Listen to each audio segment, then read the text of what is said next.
Hello friends, आपका स्वागत है हमारे यूट्यूब चैनल पर जिसका नाम है रिकॉल नॉलेज, जो आपके नॉलेज को रिकॉल कर देगी। आज का जो टॉपिक है वो राजकीय डिग्री कॉलेज जीडीसी वाला 2010 का प्रश्न पत्र है।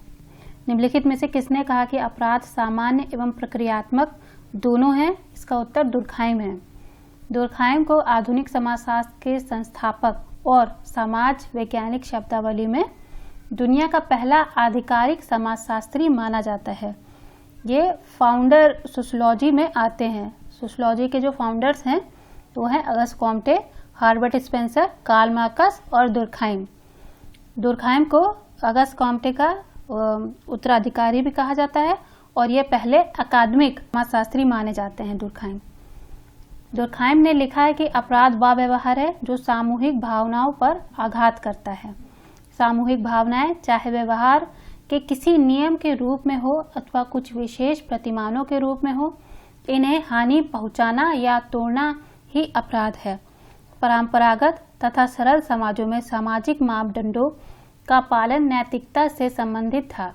जैसे जैसे समाजों का आकार पहले से वृहत, जटिल और परिवर्तनशील होने लगा, सामाजिक मूल्यों और व्यवहारों के मापदंडों का प्रभाव भी कम होने लगा।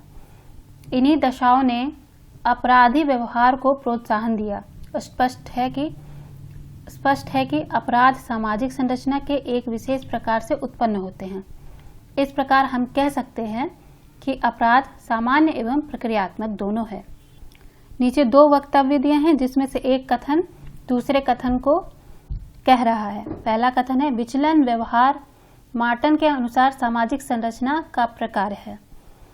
आर है, सामाजिक विचलन के कारण की अपेक्षा सामाजिक कारकों को अधिक उत्तरदायी ठहराता है। इसका उत्तर है ए और आर दोनों सही है। आर ए की सही व्याख्या है, यानी कि सामाजिक विचलन के कारण की अपेक्षा सामाजिक कारकों को उत्तरदायी ठहराया है। विचलन व्यवहार मार्टन के अनुसार सामाजिक संरचना का ही प्रकार है। रॉबर्ट मार्टन ने भी नियमहीनता के आधार पर ही अपराधी व्यवहारों की विवेचना की है, लेकिन उन्होंने अपराध को व्यक्ति पर सामाजिक संरचना के अस्वस्थ प्रभावों के रूप में स्पष्ट किया है। मार्टन ने अपराधी व्यवहार को विचलित व्यवहार का नाम दिया है। विचलित व्यवहार का तात्पर्य समाज द्वारा स्वीकृत मूल्यों, व्यवहारों के नियमों, कानूनों तथा सामाजिक प्रतिमानों से भिन्न व्यवहार करना है। वास्तव में प्रत्येक सामाजिक संरचना के अंतर्गत कुछ ऐसी दशाएं विद्यमान रहती हैं जो व्यक्ति पर सामाजिक नियमों और प्रतिमानों के विरुद्ध व्यवहार करने का दबाव डालती हैं। इस प्रकार विचलन व्यवहार सामाजिक संरचना का प्रकार है जो सामाजिक विचलन के कारण कार्य संबंध में व्यक्तिगत या जैविक कारकों की अपेक्षा सामाजिक कारकों को अधिक ठहराया जाता है। आदर्श शून्यता यानी एनोमी की अवधारणा किसने विकसित की है? यह है Emmanuel Durkheim. Emmanuel Durkheim anomie शब्द एनोमिया शब्द से बना है जिसका पौराणिक ग्रीक साहित्य में काफी प्रयोग हुआ है, किंतु समाजशास्त्र में इस शब्द का सर्वप्रथम प्रयोग करने का श्रेय फ्रांसीसी समाजशास्त्री इमानुएल दुर्खीम को जाता है। बाद में इसका प्रयोग रॉबर्ट मार्टन ने व्यापक अर्थ में किया है। झूम खेती की विशेषता है। झूम खेती की विशेषता यह सरल समाजों में पाई जाती है। झूम खेती सरल समाजों की विशेषता है। कई जनजातियां स्थानांतरित कृषि करती हैं। वर्ष में वह भूमि उपज देना कम कर देती है या बंद कर देती है तो वे लोग दूसरे स्थान पर चले जाते हैं। वहां पर भी यही विधि अपनाई जाती है। स्वतःस्फूर्त की अवधारणा किसने दी है? यह अवधारणा दुर्खाइम जी ने दी है। समाजशास्त्र में स्वतःस्फूर्त की अवधारणा इमानुएल दुर्खीम ने दी है। स्वतः मूलक अथवा स्वतः स्फूर्त का तात्पर्य ऐसी वस्तु जिसका अपने घटक तत्वों से परे अस्तित्व हो, स्वमूलक कहलाती है। जैसे समाज में व्यक्ति के ऊपर अपने बल के अलावा भी सामाजिक बल काम करता है, यद्यपि वह शक्ति स्वयं भी समाज की शक्ति का अंग होती है। अगला क्वेश्चन है, समाजशास्त्र में मध्यवर्ती सिद्धांत का विचार किसने दिया था? मार्टन ने दिया था। मध्यवर्ती सिद्धांत के विचार का प्रतिपादन समाज विज्ञानकों में सर्वप्रथम टी.एच. मार्शल ने वर्ष 1946 में लंदन विश्वविद्यालय के अधिष्ठा पद पर भार ग्रहण करते समय अपने उद्बोधन में किया। इसके बाद इस विचार को अग्रसर करते हुए मार्टन ने कहा कि मध्यवर्ती सिद्धांत तार्किक रूप से अंतः संबंधित ऐसी अवधारणा है जो व्यापक किंतु महती सीमित क्षेत्रों से संबंधित होती है। लघु कार्यवाहक परिकल्पनाओं तथा मूर्त महत सिद्धांतों के बीच के सिद्धांत को मध्यवर्ती सिद्धांत कहते हैं। शिक्षक, पति, भाई इत्यादि प्रतिनिधित्व करते हैं परिस्थिति प्रतीक का।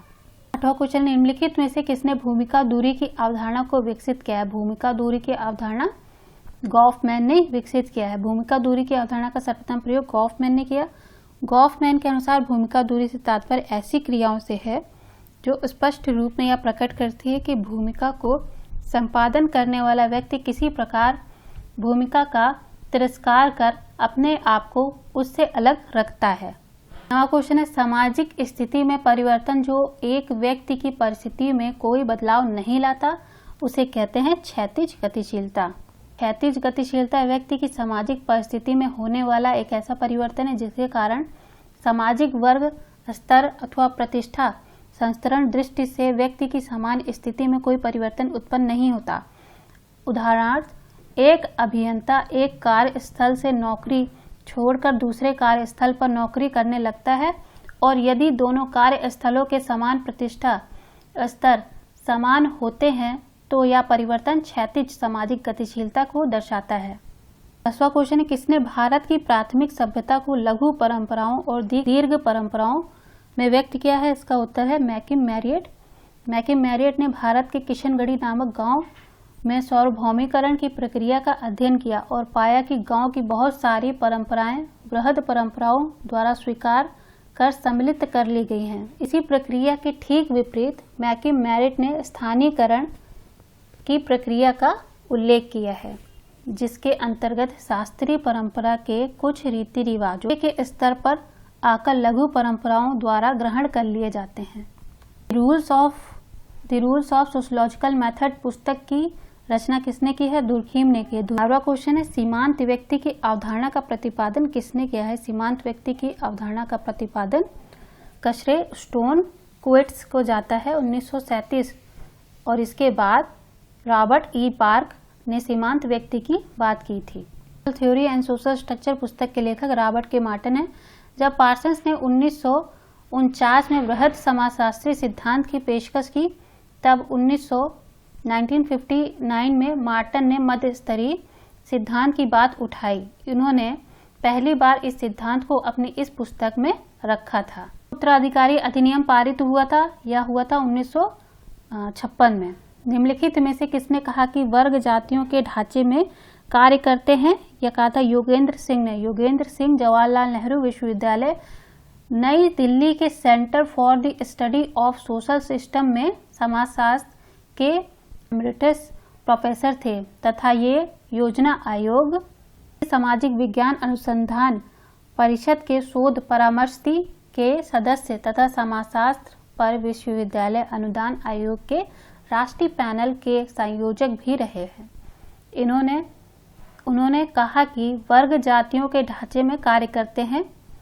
योगेंद्र सिंह ने उत्तर प्रदेश के 6 गांवों का अध्ययन करके बताया कि जाति व वर्ग साथ साथ चलते हैं और जातियां अब भी शक्तिशाली हैं। अगला क्वेश्चन है, जजमानी व्यवस्था की निम्नलिखित विशेषताओं में से कौन कौन सी विशेषताएं परिवर्तित हुई हैं? उत्तर है पहला और दूसरा, वस्तुओं के रूप में भुगतान और परंपरागत श्रम विभाजन। व्यवस्था का सर्वप्रथम अध्ययन W.H. वाइजर ने किया है। यह व्यवस्था गांव की विभिन्न जातियों के बीच पाए जाने वाले पारस्परिक आर्थिक निर्भरता के संबंधों को ही मुखरित करती है। इस व्यवस्था में भूस्वामी एवं पेशेवर जातियां वस्तुओं और सेवाओं का आदान प्रदान करती हैं तथा इसमें परंपरागत श्रम विभाजन पाया जाता है। The आर्गोनॉट्स of the western Pacific पुस्तक किसने लिखी? यह पुस्तक मेलानोवास्की ने लिखी है। इनकी कुछ प्रमुख कृतियां इस प्रकार है। The family among the Australian aborigines, crime custom in savage society, freedom and civilisation. कित में से कौन सी औद्योगिक समाज की विशेषता नहीं है? यह है प्रत्यक्ष संबंध। प्रत्यक्ष संबंध औद्योगिक समाज की विशेषता नहीं है। औद्योगिक समाज से तात्पर्य एक ऐसी सामाजिक आर्थिक व्यवस्था से है जिसमें उत्पादन की विधि के रूप में शक्ति द्वारा संचालित मशीनों का प्रयोग किया जाता है और जिसमें उद्योगवाद की सभी विशेषताएं पाई जाती हैं, जैसे पूंजी आधारित उत्पादन प्रणाली, वर्ग विभेदकरण, व्यावसायिक गतिशीलता, श्रम विभाजन आदि। निम्नलिखित में से किसने सामाजिक विश्लेषण में पूंजीवाद की मनोभावना की अवधारणा को प्रयुक्त किया है? Max weber. सामाजिक विश्लेषण में पूंजीवाद की मनोभावना की अवधारणा को मैक्स वेबर ने प्रस्तुत किया है। उन्होंने पूंजीवाद समाज के बारे में तर्क देते हुए कहा है कि यह समाज सामाजिक कर्ताओं के व्यक्तिपरक मनोभावों से स्वतंत्र रूप में परिचालित होता है। क्वेश्चन है, निम्नलिखित में से किसने आधुनिक समाज को कांति युक्त समाज माना है? इसका उत्तर है एंथनी गिडेंस। गिडेंस ने अपनी पुस्तक मॉडर्निटी एंड सेल्फ आइडेंटिटी में आधुनिकता को परिभाषित किया है तथा आधुनिक समाज को कांति युक्त समाज कहा है। उन्होंने समाजशास्त्री सिद्धांत, पूंजीवाद, सामाजिक वर्ग स्तरीकरण, सामाजिक परिवर्तन, आधुनिकता एवं उत्तर आधुनिकता जैसे विषयों पर भी लिखा है। क्वेश्चन है, निम्नलिखित में से कौन विवाह के निषेध से संबंध नहीं है? इसका उत्तर बहुविवाह है। भिंगमन बहिर्विवाह, आंतरविवाह विवाह के निषेध से संबंधित हैं, जबकि बहुविवाह में एक से अधिक स्त्रियों या पुरुषों से विवाह किया जाता है। क्वेश्चन है, निम्नलिखित में से कौन सी सामाजिक प्रक्रिया है? इसका उत्तर संघर्ष है। संघर्ष सामाजिक प्रक्रिया है। मैक्स वेबर के मतानुसार एक ऐसे सामाजिक संबंध को संघर्ष की संज्ञा दी जाती है जिसमें कर्ता की स्वयं की इच्छा की पूर्ति के लिए कोई क्रिया दूसरे व्यक्ति अथवा व्यक्तियों का विरोध करते हुए की जाती है। करण का आशय शांतिकरण का आवश्यक रूप से एक है। यह एक सामाजिक प्रक्रिया है। एक संस्कृति द्वारा अपने से भिन्न संस्कृति को पूरी तरह से समा लेना ही शांतिकरण है। क्वेश्चन है, यह किसने कहा कि मानवों की आंता आश्रिता को समाज के रूप में परिभाषित किया जा सकता है? इसका उत्तर एन.एस. टीम सेफ है। एन.एस. टीमा सेफ एक बहुचर्चित समाजशास्त्री हैं। उन्होंने कहा कि मानवों की आंता आश्रिता को समाज के रूप में परिभाषित किया जा सकता है। संपूर्ण संस्था की अवधारणा का प्रवर्तन किसने किया है? इसका उत्तर है इरविन गॉफमैन। अमेरिकी अंतःक्रियावादी समाजशास्त्री इरविन गॉफमैन ने संपूर्ण संस्था की अवधारणा का परिवर्तन किया है। संपूर्ण संस्था आवास के ऐसे स्थान को कहते हैं जो सामान्य समाज से अलग होता है, जिसमें बहुत अधिक अनुशासन होता है, जिसकी जीवन शैली एकदम अलग होती है, जैसे सेना की छावनी, ईसाई संतों का आश्रम, कारागार, अस्पताल एवं पागलखाना। किसे गरीबी की संस्कृति कहा गया है? इसका उत्तर है गंदी बस्तियां। बस्तियां गरीबी की संस्कृति का ही एक प्रतिरूप है। इस समस्या का संबंध नगरों में बहुत अधिक भीड़ होने से है। मलिन बस्तियां हम ऐसे इलाकों को कहते हैं जिसमें टूटे फूटे मकान के अलावा टीन के टुकड़ों, पॉलीथीन और कच्ची दीवारों की सहायता से झुग्गी झोपड़ियां बना ली जाती हैं। ऐसे क्षेत्रों में शौचालय, पानी या बिजली की कोई सुविधा नहीं होती। गरीबी और पतन की संस्कृति इन बस्तियों की विशेषता है। बैकग्राउंड ऑफ इंडियन नेशनलिज्म नामक पुस्तक किसने लिखी है? A.R. देसाई ने लिखी है। National background of Indian nationalism पुस्तक के लेखक A.R. देसाई है। उन्होंने इस पुस्तक में भारतीय समाज के अध्ययन में मार्क्सवादी सिद्धांत, ऐतिहासिक भौतिकवाद और पद्धति यानी द्वंद्वात्मक पद्धति का प्रयोग किया है। देसाई ने इस ग्रंथ के बाद कई भिन्न विषय जैसे भारतीय राज, कृषक समाज व्यवस्था, प्रजातंत्र, अधिकार, नगरीकरण, कृषक आंदोलन आदि पर भी लिखा है। निम्नलिखित में से किसने व्यवस्थापन को विरोधी सहयोग कहा है? इसका उत्तर समनर है।